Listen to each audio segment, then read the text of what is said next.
What's up, everybody? I'm Gymkhana Josh, and welcome to Beyond the Apex, where we talk about motorcycle everything and then some. Tonight, we have a very special guest, a longtime rider, self proclaimed Auntie of New York. I know we had talked beforehand, put up in the title, the Queen of New York, but she doesn't want to claim that title. The Auntie of New York, ride organizer, all around badass, from what I've gathered already. Um, we'll introduce her in a minute. Over to my left, you will see my co-host Butter. Butter, what's up, brother? What's good? What's good, everybody? Peace and love and hair grease. You already know. Another week. We still here. Chain grease, chain grease. Love, peace, and chain grease. What are you talking about hair grease? I got no hair, so I wish I had. Butter, introduce our guest for this evening, this Auntie of New York. I mean, if you from New York, tri-state area, as far as Florida, East Coast, West Coast, any coast, everybody know fucking April. If you want tools, that's the girl right there. She shows everybody love. She's New York's very own. I mean, she's a solo, but there's really not much I can say except that she's one of the best female riders I've ever seen. And she's one of the most humblest people I know. She's a sweetheart. She's a friend. She's everything you wanted to be in a female. So I respect her 110%. She's been around a long fucking time. If you ever see a fat ass and some fucking Jordans fly by you, it's probably April. So don't get your feelings hurt. So, April, how you doing tonight? Is she wearing a summer dress and blows by you, April? What's up, April? How you doing tonight? Don't forget the chancletas, bro. Do not forget the Please, chancletas. no, God, don't say that. Yo, my man said she blew by. I'll never forget. Anthony was like, yo, April just went by me with some chancletas and a fucking summer dress. April, how you doing? Say what's up to the people at home. What's up, people at home? So, Live. like I said, April is a longtime rider, and the more I've talked to her, the more I found out. I mean, she's got me beat by, like, hands down, by a long shot. She's been riding for a long time. She's got a lot of history here in New York City. She's got a lot of history on twos. April, kick it off for the people at home. How did you, like, get involved in the bike life? Like, how'd you get started in this thing? Okay, it all started this one time in Bandcamp. Oh, But not seriously. this might not be a good story for everybody at home. No. Yeah, I don't even know how to say it, but it was just I was born into this. From a little girl, I was a tomboy. I heard motorcycles, I seen motorcycles, I chased after them like a little fucking groupie. Like I just loved bikes ever since I was little. And as far back as I can remember, I always said, I want a motorcycle, I want to ride, Yeah. I want to ride. And I just fulfilled my dreams. It's my passion. And how does that? You just know you either built for it, you made for it, it's in your heart. It's hard to explain, but when you know, you know. You know? I know. When did all this come about for you? Like, when did you really start, like, getting involved in, like, doing some things? I mean, like, since I was a teenager, like, I always, like, was attracted. My very first boyfriend had a bike. My second boyfriend had a bike. A third. Fourth, fifth. It was one of the pre-qualifications. My ex-husband. Prerequisite over here. Yeah, I mean, it's, people have their preferences, and that's top number one. Check. Bike, check. But yeah, no, I always loved it. And then, being on the back, it was just like the rush, the adrenaline of it all. And then it's like, no, I want control. I've always been a person like feeling like I had no control in my life and things that's happened. So I was just like, think I can get a handle on and control it. And ever since then, like, I don't even like being on the back. I just don't backpack me. Don't even offer. You'll offend me. Yeah, I've only ridden on the back of a bike a couple times with a really skilled rider, and that shit is scary anyway. Never mind being on the back. it's crazy. I kind of like, I got married, I had my children, and then once I was like, all right, I'm done having kids. I'm ready to dedicate to, you know, my life to my passion. And that's when I just went full force with it. Bought my bike, taught myself how to ride it myself. And it's been, ever since then, it's been a wrap. Well, we talked a little bit before the show about it, but you talk about how your involvement in the bike community now, it's kind of evolved in that you're hosting rides, you're like leading people in this bike culture. Um, what is it that you actually have a ride coming up real soon, right? Yeah, I have a couple of rides I have coming up real soon. I mean, the passion, I mean, you can't have passion without A for April in there, because that's what I'm about. My whole life is, it's when I'm about something, I'm passionate about it. I'll go all out for it. You know, I started networking when social media came about. You know, I met a few girl bikers, and then they actually put me onto Instagram, my homegirl Tink. And from there, it just became like a sisterhood that just kept growing and growing over time. I've never been much of a female friend type, because I was, like I said, always a tomboy, always around the guys, one of the bros. And I didn't really vibe with too many women, but I found in the bike life community, a lot of women are of like minds, you know, very independent, very, very, you know, full of heart. It takes heart to get behind that bike. You know what I'm saying? It takes, you know, courage. And a lot of them are built that same way, with that same mindset. And we vibe, and it's a beautiful thing. And from there, it just became, what are we passionate about? Like, what's going on in the community? How can we raise awareness to these things? You know, we had friends that had parents suffering from breast cancer, dying, you know, fighting for their lives. And that was kind of like one of the first things we all kind of like joined forces and created an all female cancer ride for a cure ride out. And so that we do is the first Sunday of every October, every year. It's females only. I had got a hit up back when we started this several years ago from some guys, friends of mine. They're like, oh, you know, can we ride? I was just like, nah, we want to keep it all women, but go ahead and create, you know, do a co-ed, and I'll support. So from there, there's the actual co-ed one that's every first Saturday of October, which is also is coming up this Saturday. So we have the Saturday co-ed, we have Sunday the all female. I kept it all female because we wanted to keep the sisterhood and the intimacy of it all. And a lot of times, for some reason, guys don't want their women riding with guys. So that always became a problem. Like, we would be having girls be like, oh, I can't because my man don't like me riding with guys. So I was like, let's just keep it amongst the girls. Other than that, there's another, you know, another event that I'm passionate about, which is every second Saturday, sometimes rain date Sunday of October.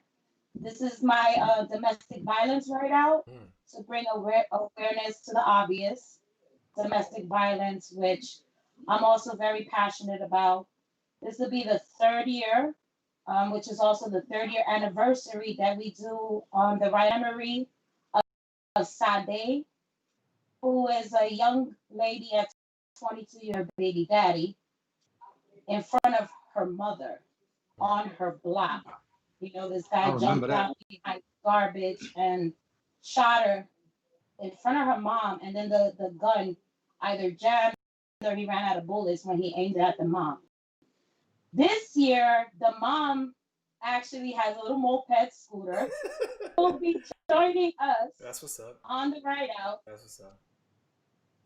And you know, that topic is very sensitive, because I feel like in a bike life community, you have all these hardcore men and, you know, strong women, and it's a very taboo conversation that nobody really likes to have, because it's like, it just we don't speak of it. There's so much shame on the women, on the men, and it's something that has to be brought to light. And through this girl's tragedy, unfortunately, had given me the courage to speak out of my own, my own issues and my own problems that I've had in relationships with domestic violence.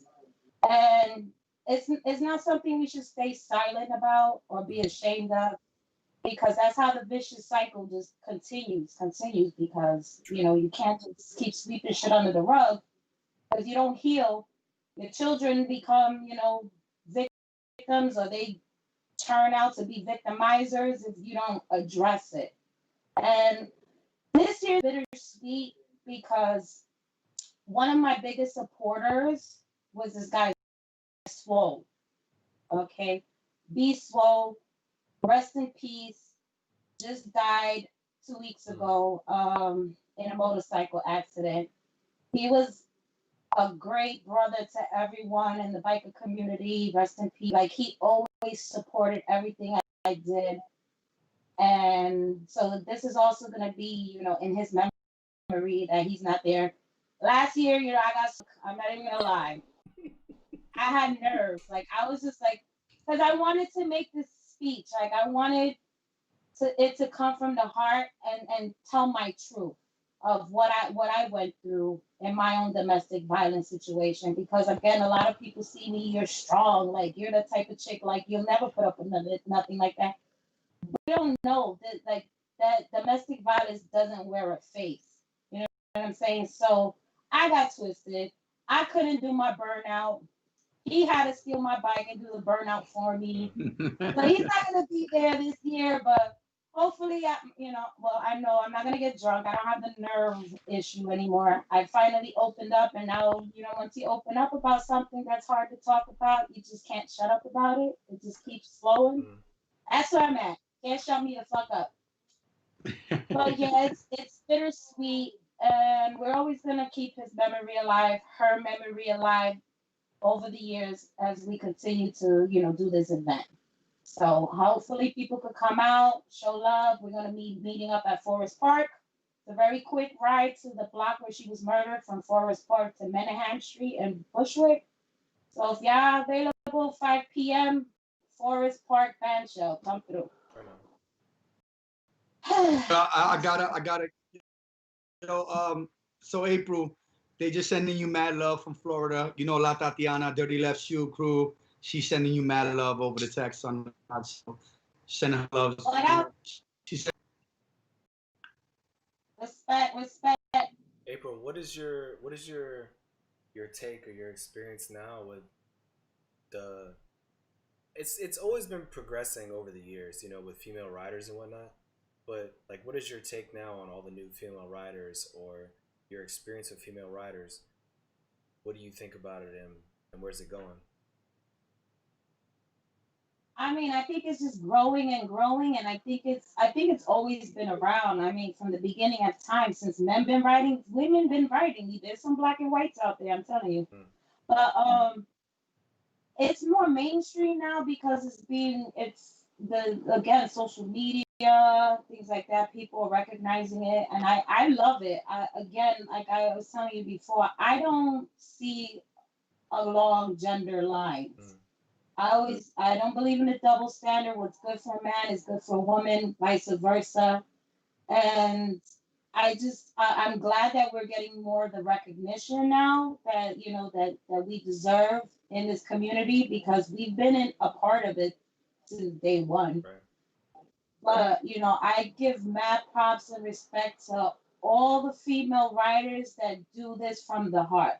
There are several categories anyone can put somebody in, male, female. But I think true writers that feel it in their soul and their heart, and they do it with that purpose for just the love of bike life, like that, this lifestyle will be like never ending.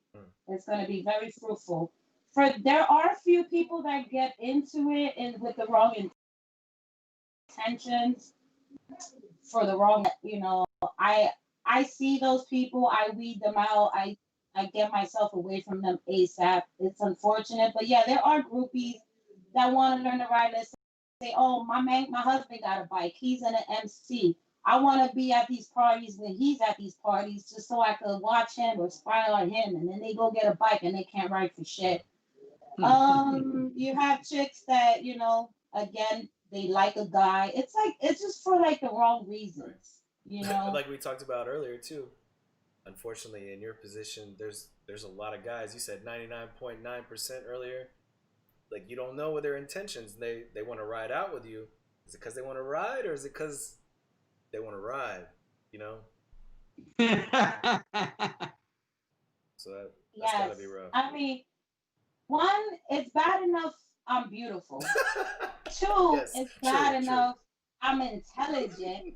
Arrogance like a motherfucker. It's bad enough I have a hella sense of humor. Independent, but a bitch can ride too? Right. Oh no. Yeah, no, it's annoying as fuck. I know I get hit on again by 99.9% of every single fucking guy that rides.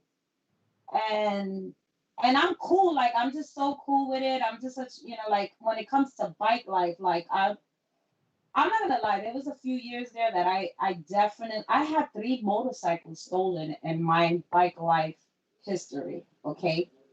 And it tainted me. I didn't love bike life. I loved my bike, but I didn't love bike life. I didn't trust it. I always thought like, damn, if someone rode, how could they take somebody else's bike? If you're that passionate, if you love this lifestyle, like you should to be in it, to ride. How do you do that? So it was very disheartening to me, and I couldn't trust anyone. Everybody was a suspect. Was it you? Was it you? Was it you? And it took me a long time to break down those walls and just like, you know, start trusting the lifestyle again and embracing it and learning just to weed out those bad characters. You know, I can't say 100% of bikers are fucking, you know, amazing, great people. You know, there's always going to be that 1% that ain't shit. Again, just like some bitches get in it for the wrong reasons. Some niggas get in it the wrong reasons too, just to steal people's shit, get to know you, play you close, find out where you park up. It's I think a double-edged sword. That's true with like a lot of groups. Anything. I go. So you know, me and April go back. I'll never forget the first time I met her. She made a fucking entrance. She was riding with the Rough Riders First Lady Jaji. I know you guys were good friends and are still good friends. So I go out to this bike event and Jaji and April they're all in fucking cat suits, right? Like April has a all Puerto Rico. Actually, it was like the Puerto Rican Day Parade. Actually, it's like a Puerto Rican Day Parade cat suit. Jaji's like in his white see-through tight suit. They're fucking in high heels, German helmets, and like they're the life of the party. Like no matter who walk by, everybody's just staring at the girls on the bike. Now they used to roll like a couple of females deep. So when I first met April, I was telling my cousin, I was like, yo, who's this chick on the bike? Like, how the fuck y'all get dressed like that to go ride? And she's like, I, mijo, we do that shit all the time and shit. And I'm like, y'all some crazy. She doesn't even talk like that. Don't even go there. But I'm sitting there with a fucking like a leather jacket on, full helmet on. It's fucking heat of summer, and these girls are all fucking catsuited out. And I'm like, damn, I wish I could ride like that. I was scared at that time. I was like, I can't ride like that. But obviously, I knew that they were, you know, they were advanced riders at the time. They were into it a little bit more than I was. But whatever happened, like in your realm, you're from New York. You know a lot of people in New York. Obviously, we know those same people, and we know a lot of people that started a lot in this game. Who are your top 10 females riders? Oh, this is a good one. Yagi the queen. I always pay homage. You know what I'm saying? I respect to my mamacita, the queen, like she would say. First lady. Yes, my fucking side bitch, Coco. Coco. You know, I gotta say that with an attitude. Yeah. No, we love Coco. Love my Coco. You're gonna have me do a 10. Okay, Sasha. She's been playing mama role but that's my bull thing, my Sasha. Sandra, who done emigrated her ass to Florida. How many is that? You got 4. Okay, that's 4. Well, you would have to say 9 because you top 10, nigga. So cut it out. I mean, this is what, like, overall. Your top 10. I like Nikki 636. There's a lot of girls though, but like you got Amy too. Amy's up there. I know she's got to be up there. Oh wait, Amy, yes, Amy. I love Amy. Oh, she's the best. She'd be everywhere on her bike. Yes, she definitely be out. Rambo. Yeah, shout out to Rambo Hood Riders. She's definitely top. She's a savage on a bike. Hot Sauce. Ooh, that brings back. How many is that? You got 1 more to go.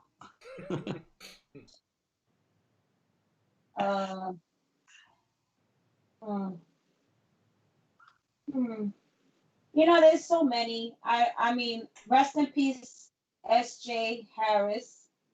Shout out to S.J. Rest in peace. Yeah, for sure. She was a beast too, man. Unfortunately, for those of you that don't know, she was a track, one of the first known female on track racer, licensed. She was the first licensed female. She also, you know, she passed away during the making of the Deadpool 2 movie, doing a stunt. Mm-hmm. She lost I believe it was a mechanical failure after like the 3rd or 4th try on the stunt, and she, you know, she stood on the bike to avoid hitting people, and then was thrown onto a glass and passed away because the scene required no helmet. But she was very experienced, great person. And when I'm talking about people, like when I'm bringing up these people, I'm talking about people who are not just great writers, but are doing it for the right reasons, who have great hearts, are just great people in general, you know? Just overall great. So that's why I thought so long and hard. Yeah.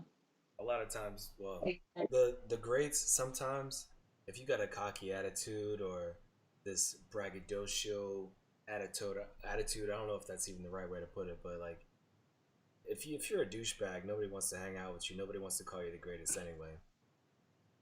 It's true. Definitely. I find it, you know, what's sad is in the community of bikers, for females especially, there's always going to be that cattiness amongst women. I don't know why, but it's like this hidden agenda, these little secret competitions.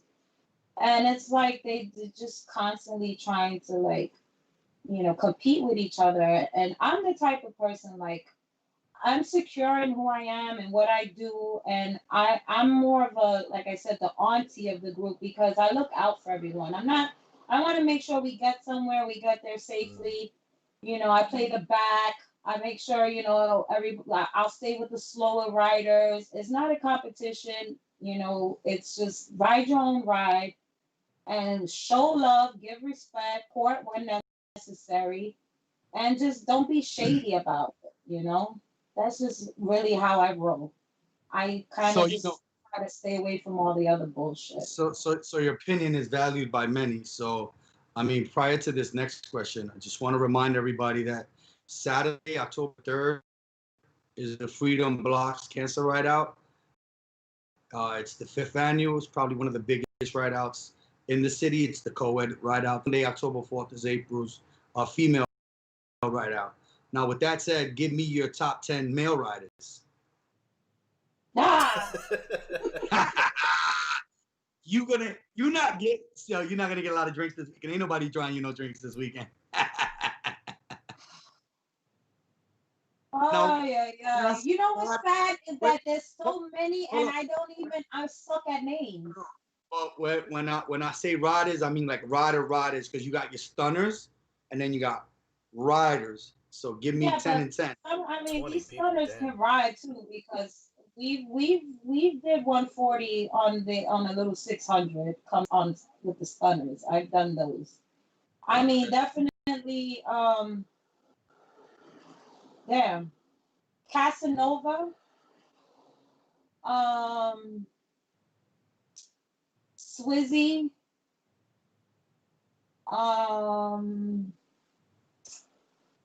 The short Spanish kid. His name starts with a J. J something. You mean from Team Fast Life Reaper? Yes. Yeah. Yes. That's my dude, man. That's my go-to guy for the track. I love J Star, yo. Shout outs to Reaper and Team Fast Life. J Star. Like he's like this tall. I remember when I first met him and I'm like, what are you doing? Like, can you handle that bike? He's actually racing for. He's got his license and he's racing pro amateur now. Yeah, I know. When he started that, he was asking for, hey, this is what I was doing. I was first there in line of support, threw money at the GoFundMe. Like I'm like, yo, if anybody could do it, you could do it. Cause let's face it, he's a little motherfucker, and it's kind of like the same concept, like with horse racers. The higher you are, the faster you are on that bike because you don't put that much weight. So it was like, I was like, yeah, he gonna go far because he got the aerodynamics. Definitely shout out to Reaper. Yeah. Who else you got? April? Damn it. Okay. Hollywood. Always gotta give love to Hollywood. Shout out to Fame and Fortune, of course, Hollywood. I gotta give my props to Bills. Bills always supports everybody. Charlie from Sandra's Charlie. He's in Florida now too. Shit. What's up with Florida? Did everybody go to Florida? Oh, definitely Coke. Steady Redline. Steady Redline, yep. Coke is a savage on a bike. The Steady Redline from back in the days, like they oh my god, I used to ride with these dudes. When they talk about they steady be redlining, like they steady be redlining. Like not in first gear, right? well, obviously no. You won't blow your motor.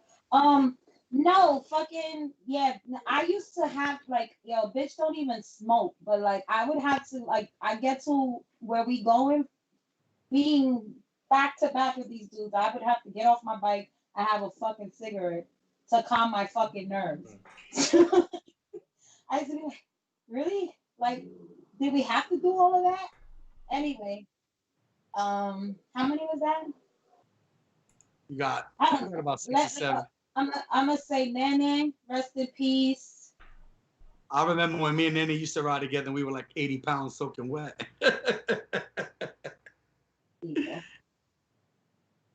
I mean, there's so many. I'm done. I don't want to name anymore.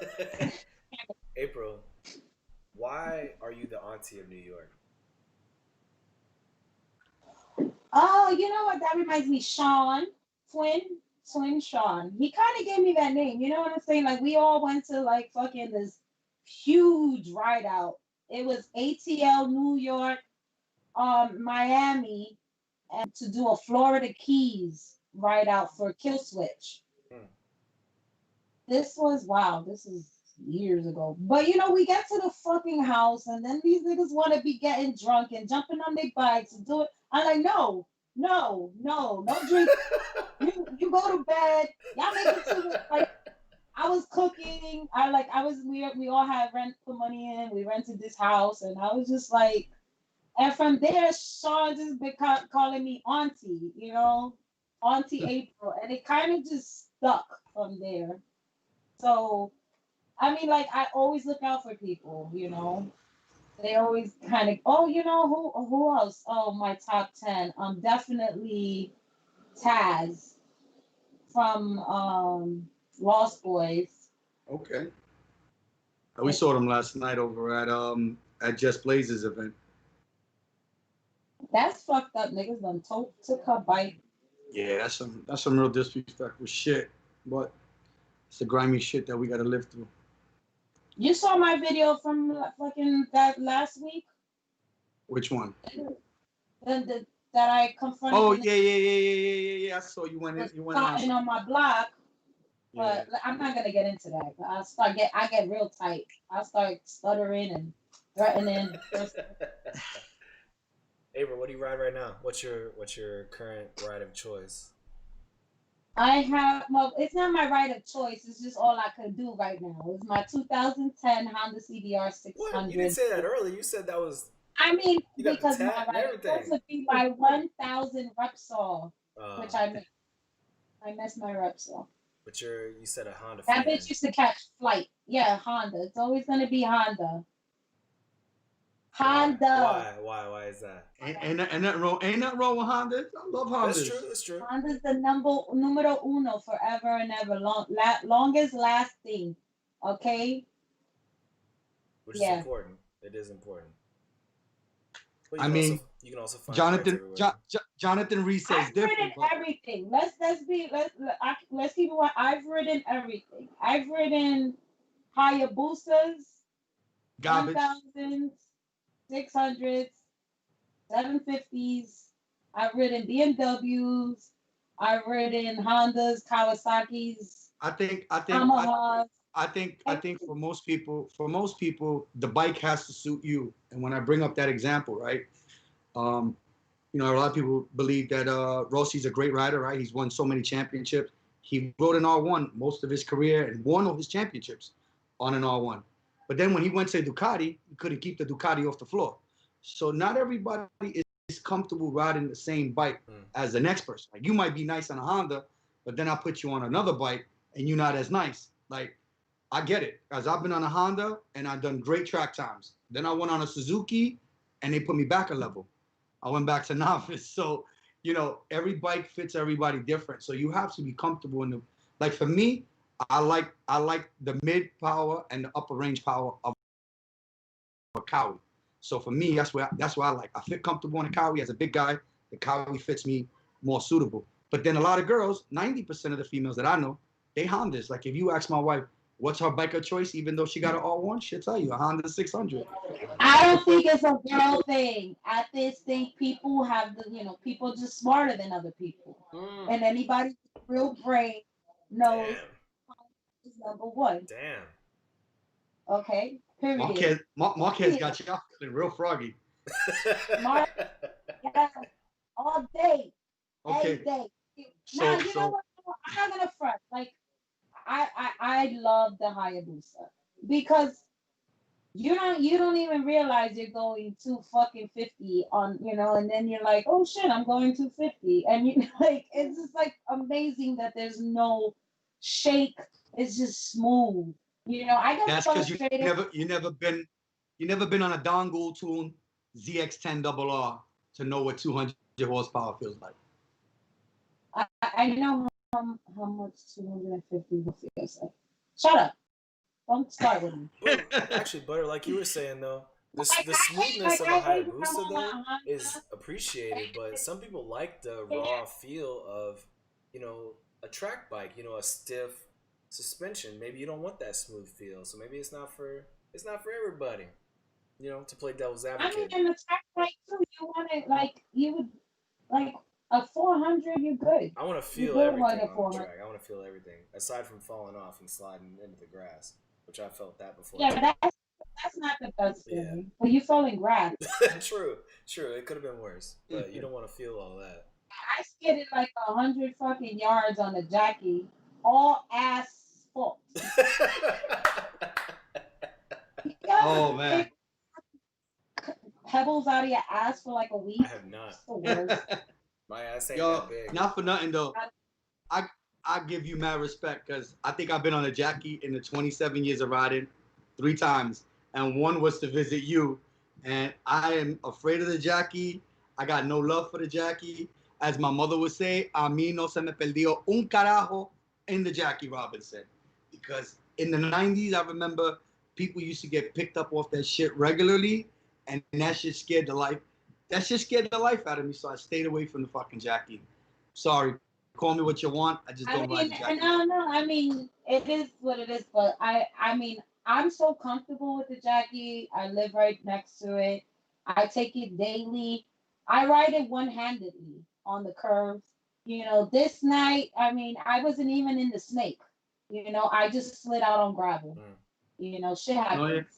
I mean, I remember when Gil went down on the Jackie too at like 30 miles an hour, and that shit put him in the hospital. I mean, I had a hell of a. I was going about 130. So Ouch.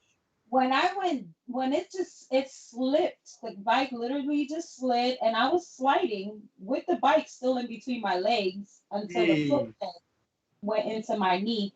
So then I kicked the bike away. You know how your adrenaline slows down when you crash? Everything's in slow motion. And you know I don't be wearing gear, but I had like this premonition right before I left the house. Said, put on your turtle vest. So I put on that damn turtle vest. So when I was sliding, I was able to like get onto my back and ride out the slide on my back, watching cars, you know, to looking out for cars before. I didn't hit nothing. You know how narrow that shit is. I didn't hit not a motherfucking wall, nothing. I had a great controlled slide, jumped up, jumped right back on my bike, parked that shit up, and then I went to the hospital because I had a fucking hole in my knee the size of a fucking. I remember that.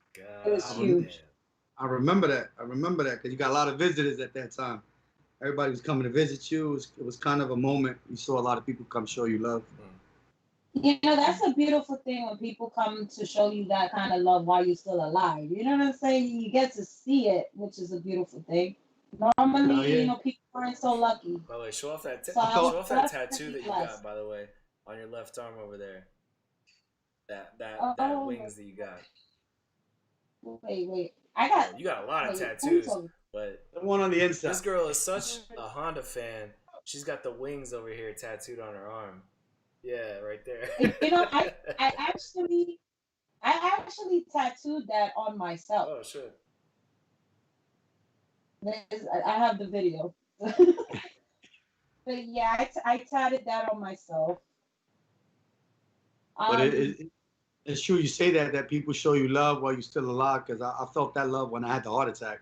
I had a lot of people come to my house and come show me love. That was kind of a shocking moment, you know, to see a lot of people just pull up and not at your funeral, you know. Oh, this little old me. Yo, April, yeah. But that was one of the worst accidents because of the road rash.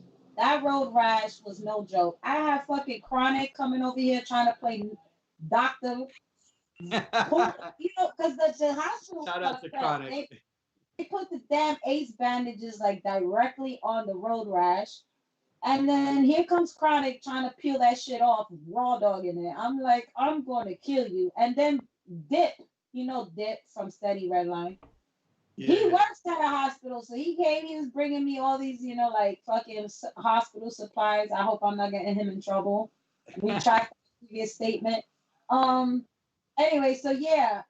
They you know, they took care of me. They cleaned my wounds, they rebandaged me up, and that's why when I talk about bike life, brothers, sisters, family, like it's deep, you know. I take that very much to heart. So if I ride for you, you ride for me. The loyalty is real, and if I don't get it back, you're gonna be cut.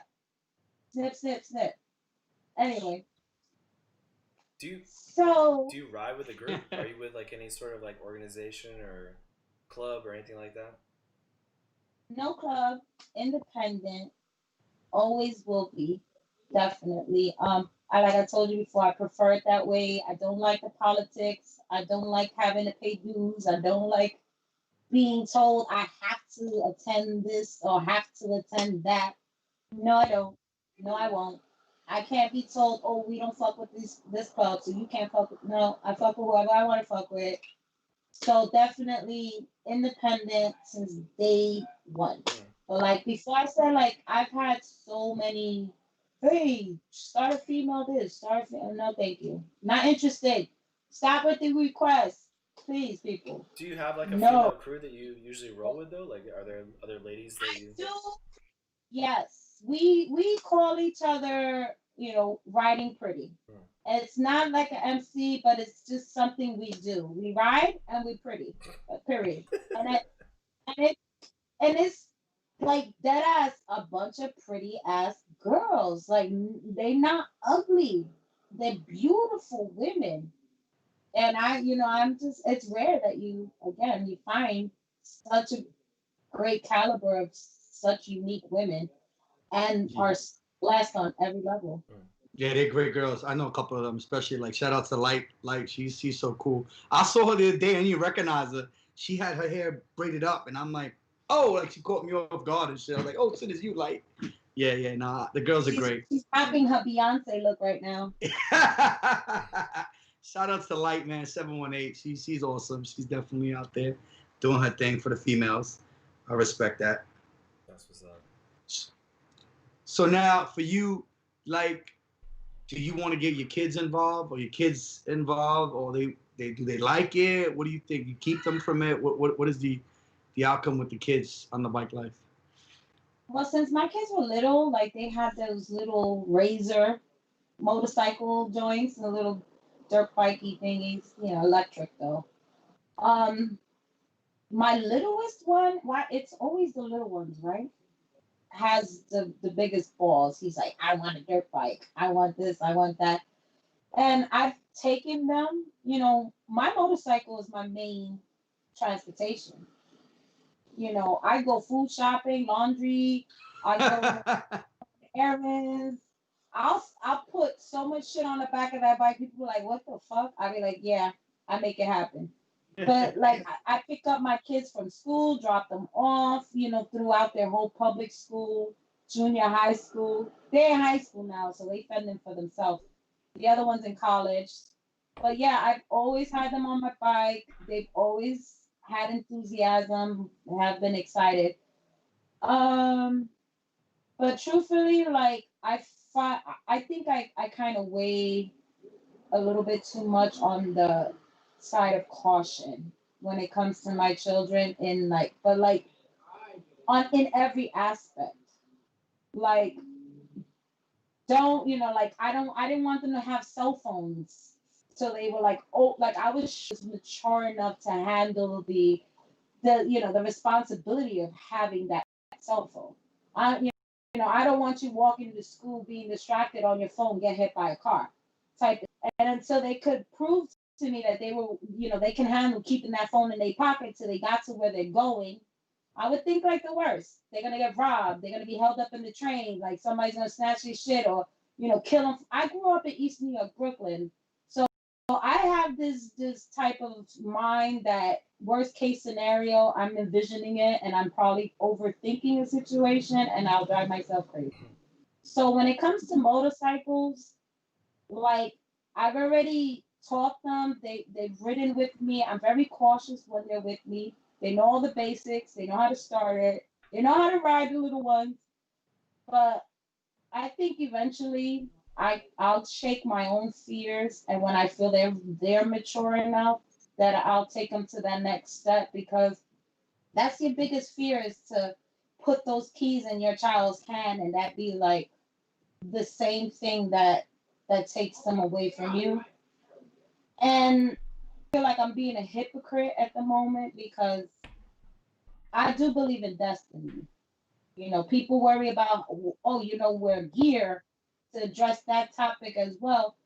Because I feel if it's your time, it's just your fucking time, right? It don't matter if you're walking down the street. It don't matter if you're laying in bed. There's going to be a gunshot, boom, through the window, you're gone. Just like that. Yeah. So I'm being a little hypocritical because they're my children, though. So when it that motherly instinct kind of just overtakes me, but definitely like they love it, they built for it, and they want to be involved in it a lot more, and they will be as time progresses. We're gonna get there. Right now, my youngest is just turning 16, and my oldest just turned 18. But they're like they watch these fucking videos of cars going fast, and they get like so excited, and I'm just like, no, you're not there yet, because that's what you're gonna do. You're gonna get on the fucking bike, and then you're gonna go fast and go crazy. It's funny. Like your It's funny you say that because obviously my wife is a rider. She's obviously a big fan of yours. She loves everything about you. Like she's always when I told you I was having you on the show, she was like, "Oh, I'm gonna watch the show tonight." And so I just put my 21-year-old to ride, and she like, as much as she says, "Oh, I should have did it when I was younger. I should have got into it." It's like really, you got your brain engaged at all time. As soon as she found out that I put my son on the Belt Parkway, where's my son? What do you mean he got on the Belt Parkway? Is he okay? Let me speak to my baby. And I'm like, oh shit. I'm like, how is he supposed to learn? And she's like, well, not yet. He's still her baby, he's still my baby. But I feel like at first I was kind of nervous, but watching him learn, he got it. Like on the first day I was teaching my students, and he came to my first class, and he was like, I want to try it. And he got on the bike, and one of my students was like, yo, he's a natural. Look at him. He just took off, and he started turning and all that, and I didn't even have to tell him much, and he was already doing it. And my student was like, yo, he's ready to go. And I was like, yeah, well, not so much, but I got to still teach. Yeah, my son's the same way, but that's why the nigga's going to get a Grom. A fucking Grom. You can't max that bitch more than 70. So, yeah. Till he's 30. Well, I know I personally, when I was younger, when my daughter was younger, she was a motorcycle fan, but then out of left field, she just, I don't know, she's not into it no more, because she got into horseback riding and then motorcycle riding. So, and then she just let it go. But I was hoping, because I'm looking forward to building an all-female track team next year. Okay, those are your goals. I hope them. Power to you. I don't. Good luck. Yo, are you ever gonna come to the track, April, or what? I've been there, done that. I don't even fit my tracksuit like anymore.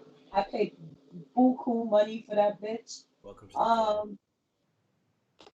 Everything I've always wanted to do is, that track life is expensive. That shit is expensive. Wait. How okay, so? And secondly, I would, you go pay for a track day as it is. Then you gotta like travel up there, and this is another thing. The main reason is because my goals have been to raise my children, get them off to college, and then I'm gonna live my life to the fullest. I'll be doing my little track days. I'll be doing my little cross country traveling. Get me a nice little cruiser, Honda Shadow. Oh. I feel you on that. Well, I'm gonna have to let her take the Indian. I'm gonna have to let her take the Indian for a ride. She changed her mind. Go visit the Grand Canyon. Like, I have all these goals, but like first and foremost, motherhood comes, first, and making sure that they straight. But yeah, then I'll have all the money in the world to act stupid and spend on the track, and a track bike. That's the necessity.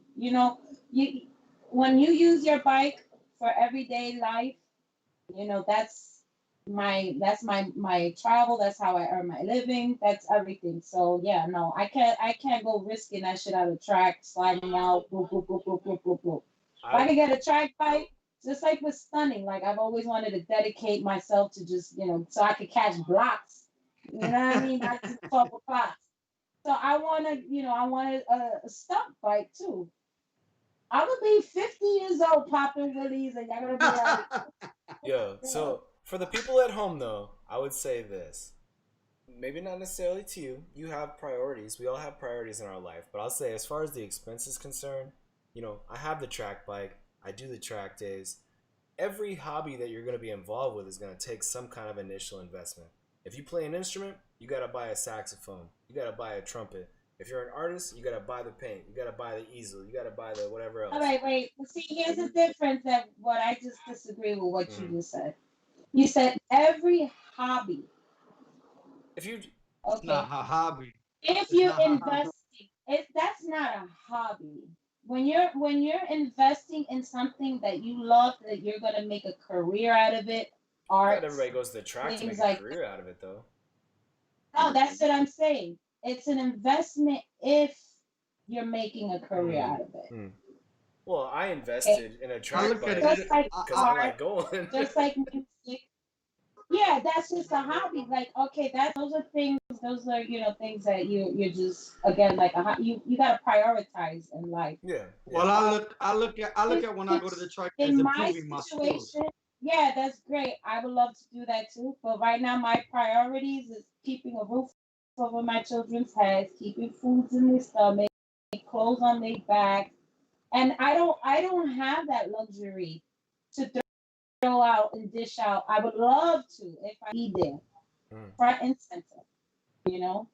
So yeah, that's So just next year, I'm paying your track day. I'm towing your bike, Hey, and you ain't got no hey. oh fucking my excuses. god. Actually, No, no. we could even have a track bike for You're you. We could have a not bike doing for me you. no favors. Nobody's doing me no favors because the next thing you know, it's be like, can I take you to dinner? No, actually not, because my wife was gonna be at the same fucking track day with you. So cut it out. Not Yo, you. April, I'm just saying, in I, general, I have motherfucker. Like I was telling him before, this pisses me off with this fucking bike life shit. Y'all niggas amongst each other, y'all bros. Y'all have each other's backs. Y'all be like holding each other down. Your boy be like, yo, hey, who got a spare tire? Yo, y'all all there to help each other out. Yo, I got you, my nigga, I got you. You there in the quickness. You have no expectations. You hold each other down. If it comes to a female, like, yo, I got stuck, or I need a tire, or this, that, and the third. What do I Oh, get? I got you. They come through, they help you, and then there's this ulterior motive on all of a sudden. Oh, so can I take you out to dinner? No, nigga, just because you did me a favor that I would have did for you, motherfucker, doesn't mean it's an invitation to ask me out. Just like you will hold down your bros, like I'm just like, don't see me that way. Not That everybody's shit like that. Not everybody's like that. that hurts. nah. 99.9%. Yo, April, I meant to ask you because I know you have an assortment of dope helmets, and I want to give him a shout out because I've spoken to him before. He's pretty dope. You have this beautiful Chitara helmet. Can you kind of give us what's his name? Wreck Airbrush. Yeah, REK Airbrush. He's got it. out in Florida. And yeah, he customizes the shit out of a fucking helmet, I'll tell you that much. Yeah, definitely I had the vision for the Chitara, always been a Thundercats fan. Old school. Definitely. And then like he made my vision exact like I kind of went into it. I want these ears, I want this face, I want this hair. I told him exactly how I wanted it, and he did exactly how and it came out beautiful. So somebody had asked me because I think the lid is painted. Can you clearly see out of the lid?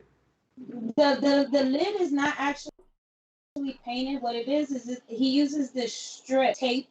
It's kind of like a sticker almost, and it's perforated with these very tiny holes, right? So he airbrushes the design over this sticker and then sticks the sticker over the visor, so you actually can see through it. Okay, yeah, a lot of people had asked me, and being that I didn't get a helmet done by him, I was kind of like, you know what, that's an interesting question because I was thinking of doing something too. I was going to ship them out on the right helmet that I have. So I thank you for the feedback because I did get a lot of people ask me that question, and being that you had that, it makes it easy now to answer those people's questions, and hopefully we can send some business his way. Speaking of which, yo, April's getting a lot of love in the chat tonight.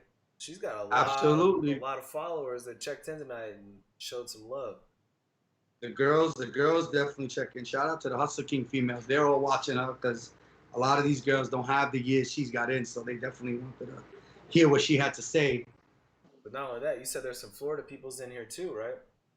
Yeah, La Tatiana from Dirty Left Shoe. You got Ready to Ruin. King Fox is on here. You got Hexacalado, the Freedom Box family. Of course, they check in on their sister. I think this is probably one of the most chatted shows we've had in quite some time, actually. There's a lot of fun. Because I'm fucking crazy. People be like, Nina, I gotta go check this loca out and see what's gonna come out her mouth. You know, but, I think what happens is, I'll be honest with you, April, a lot of people don't know you like I know you. And like sometimes when you come off your bike and everybody, I think some people get intimidated on how beloved you are and they don't want to feel like a groupie. And I think I can safely say you're approachable. You're like, hey, what's up? You know what I mean? And I know if they approach you with respect and, you know, not on some bullshit, I know for a fact you're going to be very receptive, especially if it's another female. Like, I know you embrace the female being a rider. So with that being said, I know, and maybe I might be wrong, but I can clearly say that you're very approachable and very loving towards people. But be careful if you're part of that 99.9%. I definitely have a big heart, you know, and I definitely, like I said, am the auntie of the group. Like, the young guys, they in their 20s, 30s, they ride, they do reckless shit. I kind of get on them. I kind of bark on them. It's a little tough love, but definitely it's all love. I meet girls all the time, new riders. I definitely take them under the wing and I push them a little bit. I give them advice. This is just to avoid like the typical, stereotypes and to avoid like the typical mistakes that we as riders make.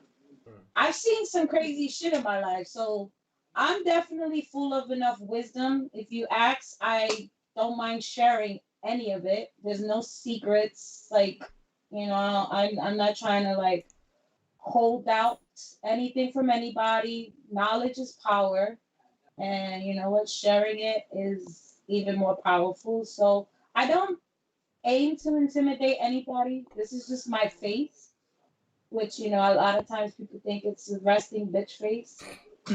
it's just how I look. Don't ever feel intimidated, especially if you in it for the right reason. If you're coming up to me because you think I have this huge following and you're a clout chaser, this is something completely new to me because again, I'm very humble. I'm like 12,000 followers on this Instagram shit or whatever. Everywhere I go, people are like, oh, you're such a such. Like I'm actually kind of uncomfortable with the whole idea because it's like kind of new to me. Like I said, I've always been like the lone ranger type person. But in the situation, I adapt to any environment that I'm in. I'll goof off. I'll have a great time. I'm the class clown, you would say, because I'm just the life of the party because that's just my energy. In these certain situations because of who I want people to, what part of me I need people to see. Other than that, I keep my personal shit personal. I don't bring any of my baggage with me on these events. If I felt the type of way, I won't come. If I beef with anybody in particular, they fucked up. I didn't do it. It wasn't me. I don't start nothing. I will finish the shit out of it. So you got some love from Staten Island. Easy Powder Coating and Island Custom Sports have sent you their love. They're watching the show. They're enjoying it. Shout out to Easy Powder Coating. Two of my favorite couples. Two of my favorite couples. Oh yeah, they're great people. I love those guys. That's why he's my fucking VP. Yeah, bro, you got any people that you want to shout out? Like, do you want to represent and just no? Okay, shit. Not yet, no. I would like to shout out the bishop. That's been doing this stop the violence write outs for the gun violence. Yes, David. I think it's David. Yeah, shout outs to him. Yeah, I know who you're talking about. He's been very impactful on this whole stop the violence. Isn't that a Hollywood stunt kind of movement? Yes, it's Hollywood stunts got involved with with the bishop, and he bring it more into bike life. So now everyone, like, this is gonna also become an annual thing.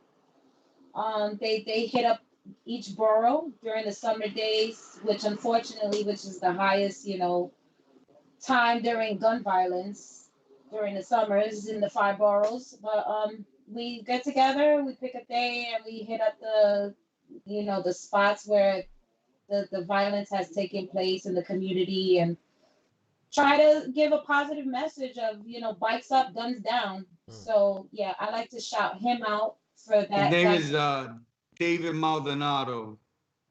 There you go. David Maldonado. I like to shout him out. I like to shout out, obviously, Hollywood, only because he shouted me out the last time. Like, other than that, I wouldn't be shouting him out for shit. He's like that little brother that you just can't like get rid of. He's great. We love Hollywood, man. Oh, shit. Very, very, like, he's definitely the GOAT. And he's very, I call him the humble giant. Yep, yeah, very humble. And he's like a freaking male version of kind of me in some sort of ways. But that's why I give him mad respect for that reason, because he don't need to be that humble. He can be a cocky son of a bitch if he wanted to, because he has that skill, way above the rest. I mean, he was out doing a halftime show for the NFL and shouted us out, and I was like, whoa, this guy's doing NFL halftime shit, commercials, and he's shouting out little us. I was like, and you're right, he's such a humble giant. I respect and got love for him. He's like definitely. We had a great show with him last time. We actually was like almost 2 hours with him on the show. He's a great guest. Never forget where you come from. Never forget where you came from. And a lot of people, they do that. They get up there and they forget the little people. And I mean, at the end of the day, to a certain extent, you should walk away to bigger and better things, because you don't want to be a Nipsey Hussle stuck in the hood and get caught up in the same bullshit. You know what I'm saying? Get the fuck out the hood. You're doing it for the right reason. But every so now and again, you know what? Just to shout out those people that, that supported you, and don't forget where you came from. I definitely respect that all the way. I don't like people who switch up, shit, they get gas, things get to their head, they think they're better than other motherfuckers, and then walk around like they shit don't stink. Yeah, that's everything. We talked about it earlier too. If you're a douchebag, if you got that attitude, people aren't gonna follow you. They're not gonna respect you, at least. That's for sure. Yes, sir. Respect is definitely, in this life, bike life, it's harder than anything on the women to get, to keep and to earn. And I pride myself on that very much so. I get a lot of people, who make assumptions because, I ride with a pack of guys. They're like, oh, which one of these niggas is she with, fucking around with? They always assuming like she has to be with one of these motherfuckers. And it don't even be like that. These be my brothers. Like, I've known for 15, 20 years. And like, it's never been on no disrespectful level or intimate or sex or anything like that. But people always got to see a girl and think, okay, this is what she's doing. And it's unfortunate that some girls actually do get around this bike life, and then they sleep around with several people, and they give a bad reputation to other women. But that's just not the majority. That is a very small minority, and that they give us women bikers a bad name, and definitely is not at all what we're about. Why we got into this, just as well as y'all did, with the same intentions, for that same love of just the bike life, the freedom. It's just in our veins. Is exactly the same reason y'all do it, we do it. Majority, okay? Right. Don't let them the few bad apples spoil the bunch. All right, don't y'all niggas be getting up in here thinking like y'all gonna get in these girls' panties, because you know what I'm saying? They bikers, chicks, and stuff like no. So on the same token, though, like on the side of the guys, we shouldn't be stereotyping. We shouldn't just like you said, we shouldn't be lumping all the ladies into one bunch. Don't just assume because it's a lady biker that this is a certain thing, it's a certain way or whatnot. You know, everybody's different. At this point, we should probably start wrapping it up right about now. Butter, you think? Yeah, I mean, it's that time. But It's that time. I just want to definitely let you do your I thing. was gonna say, April, please. Again, you talked earlier about the domestic violence awareness ride out. Please give us some more information about this. It's coming up really soon, so I want people to get involved. Yeah, so again, that's the second Saturday of October. It's the third annual, and we will be doing this every year to come.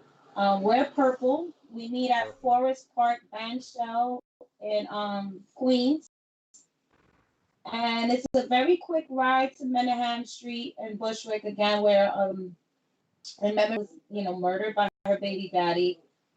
And her mom again this year is going to be joining us on her little moped scooter.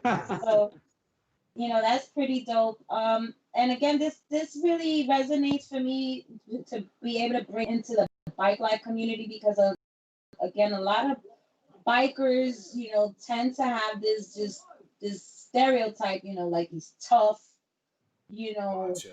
manly men, macho types. And for those types of men, because if they're standing up and they're saying this is wrong, hitting a woman, domestic violence is wrong. It doesn't make you a man, it makes you less of a man. And what more manly, image can you get more than a biker? You know what I'm saying? So for fellow male riders, and like I said, be swole, always support it. And look, you look at him, this was like the biggest, dieselist, manly man, standing up for cause and showing support to say, this is wrong. No man should put their hands on a woman under any circumstance. Period. Point blank. Walk away. Just take your rejection, suck it up. She's not gonna be the last. There's more fish in the sea. That shit just doesn't rock. And there's no shame. People need to speak out and tell their stories, and it can happen to anybody. It happened to me. You see me, a strong, independent biker chick. But yes, I got my ass beat. I want to commend you for coming out forward with that, because a lot of females wouldn't do that. But I know that you've come a long way in life, period. Being a single mom and a biker girl. So I really want to commend you on just even bringing that up. Thank you. True. Yeah, I was telling you before, this was a hard topic to discuss. There's a lot of shame and stigma in it, and it's like once you start speaking your truth, it kind of you just keep doing it. I had like a lot of shit in my past, being locked up, being in group homes. I've been shot at, I've been sliced. My mother was shot in a wheelchair. Like, I grew up around violence. I've been through so much shit in my life. And I had to go to therapy. Like, that was part of my sentence. Mandatory psychiatric. You know what I'm saying? Like, they forced me to talk to these people, and it's like I never spoke. I was quiet storm. I mean, blow the fuck up. Before I let you go, you gotta let it out. Before I let you go, I want the public to know that you're an amazing fucking poet, and now I know where it comes from. You got a lot to say deep down that comes from it. So if you guys haven't heard April in her poetry, check her out. Outside of riding the bike, she's a pretty fucking good poet. The whole point of writing is healing. The whole point of talking is healing. Start the conversations, get the ball rolling, and start the healing. And that's basically all I have to say on every and anything, because we're all damaged. We all have a past. True. We've all endured stuff. And just stop holding it in, and just don't be afraid to talk about it. Speak your truth and heal, because that's where it starts. Hell yeah. Thank you. Butter, what you got for like some closing comments tonight? Yeah, well, you know, we got an important weekend this weekend. October 3rd is the Freedom Blocks Cancer Ride Out. It's the Universal Ride Out. I mean, everybody from their mothers coming out to this one. This one's going to be the big one. So it's a 10 o'clock meetup at the Firm Clubhouse in Sunset Park, Brooklyn, 57th Street, 3rd Avenue. So come out to that. And then October 4th, excuse me, it's April's Females All Ride Out. Hit her up on her DM, Instagram. Don't ask her for a date. Just ask her where it's at so you guys can come and attend. And, huge shout out to all our sponsors, Mike's Pro Lid, Cotton Hustle, the Hustle Kings, Prospect Power Sports. And everybody have a great week, man. We got some Don't forget the domestic violence. Domestic violence, that's right. That's October 10th. Am I correct? Second Saturday is October 10th. Yes. Okay, yes. October 10th, Forest Park Stand. Show up, show in peace. Come wear your purple. Represent. I think I'm in town, so we might just show up. Hustle Kings will definitely come out and represent. That's what's up. This weekend, unfortunately, I'm sorry, I'm gonna be at the track again this weekend because the track. I know today that was a great track weekend this weekend. Yeah, I know. I'm gonna be out there October 3rd. But are you with Certified Knee Draggers this weekend? It is their event actually. Yes. Shout out to Certified Knee Draggers. My boy Carlos, my track buddy.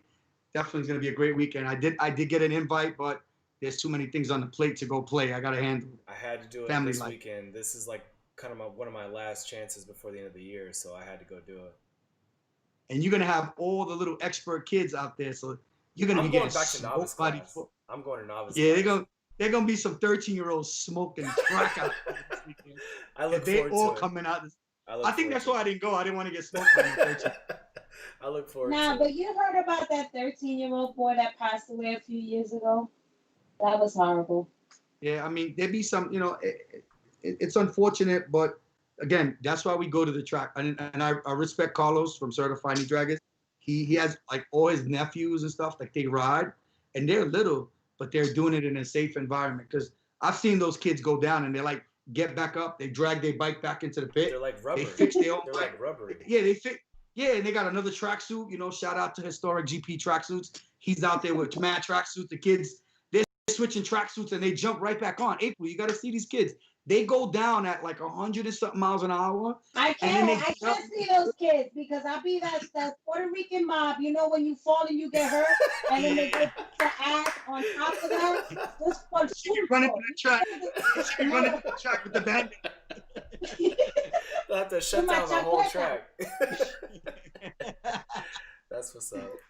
Well, thanks, guys. In closing, thank you, April, again. Appreciate that. For all you watching at home, thank you for tuning in. I really appreciate it. We all appreciate it. Join us every Tuesday, 8 p.m. Eastern Standard Time, Beyond the Apex. Me, Butter, whatever guests we have on that week, we talk about motorcycle everything. Subscribe to the channel. You'll get a notification anytime we go live, anytime we do one of these shows. And as I always say, leave this world better than you